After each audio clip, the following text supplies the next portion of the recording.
The death of a beloved one is unfortunately something that most of us have experienced or will experience at some point in our lives.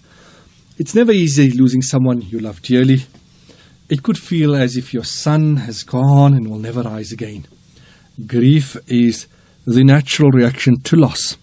When someone experiences a loss, they may go through different stages of grief, which are denial, anger, depression, guilt, and then eventually acceptance. These stages are never the same for any person. At the first stage, which is denial, a person may be in shock or may feel numb. This is a mistake. This couldn't have happened. The loss or the trauma may feel like it hasn't quite registered, and you may even disbelieve that your beloved has actually passed on. In the second stage, which is anger, the person has thoughts of, why did this happen to me? Whoever did this will pay. And anger can be projected at oneself, others, or sometimes now they'll be livened towards Allah. People often feel very angry at this time towards doctors, nurses, who they feel didn't take proper care of the marhum. They feel anger towards friends and relatives who they feel didn't provide enough support or didn't do enough to avoid the situation from coming about. And then in the third stage, the person feels a lot of guilt. I should have asked for forgiveness. I should have given him what he wanted. I should have spent more time. It's all my fault.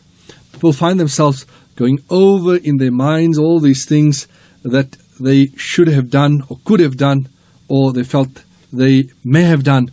And they may even consider what they could have done differently that could have prevented death. Then the fourth stage is depression. I'm never going to get over this. And this is before a person comes to full acceptance. It's not unusual to fall into a phase of depression. And in this phase, there's a lot of sadness about the loss.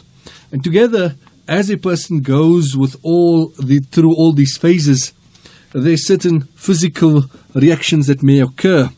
Tightness in the throat, heaviness across the chest, pain in the heart, the stomach feeling upset, hot flushes, cold chills, moments of dizziness, trembling, loss of breath, unable to sleep or sleeping more than normal.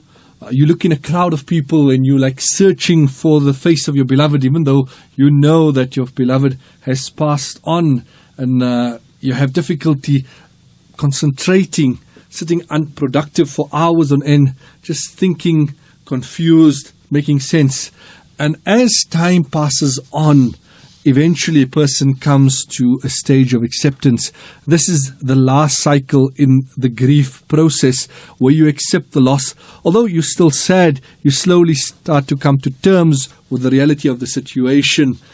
Crying and showing emotion is natural, and this is all allowed in the deen of Islam. However, Islam has taught us that one great thing that we have is that we have hope in Allah subhanahu wa ta'ala. In a verse, Allah subhanahu wa ta'ala says, فَإِنَّهُمْ يَأْلَمُونَ كَمَا تَأْلَمُونَ وَتَرْجُونَ مِنَ اللَّهِ مَا لَا يَرْجُونَ وَكَانَ اللَّهُ عَلِيمًا حَكِيمًا. The disbelievers undergo pain, you undergo pain, but you have hope in Allah, and they do not have hope in Allah. And Allah is the all-knowing and all-wise. وَلَا تَهِنُوا وَلَا تَحْزَنُوا وَأَنْتُمُ الْأَعْلَوْنَ إِن كُنْتُم مُؤْمِنِينَ. Do not lose courage. Do not fall into despair. You will overcome and triumph every challenge if you are a true believer. Allah has granted us Iman.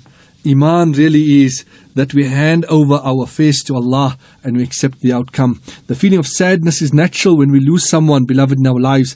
Islam has provided us with the most perfect and appropriate coping mechanism, and that is the Iman that we've been granted, and that helps us deal with our emotion and our grief. And we need to keep this in mind. May Allah make it easy for all those who have lost loved ones.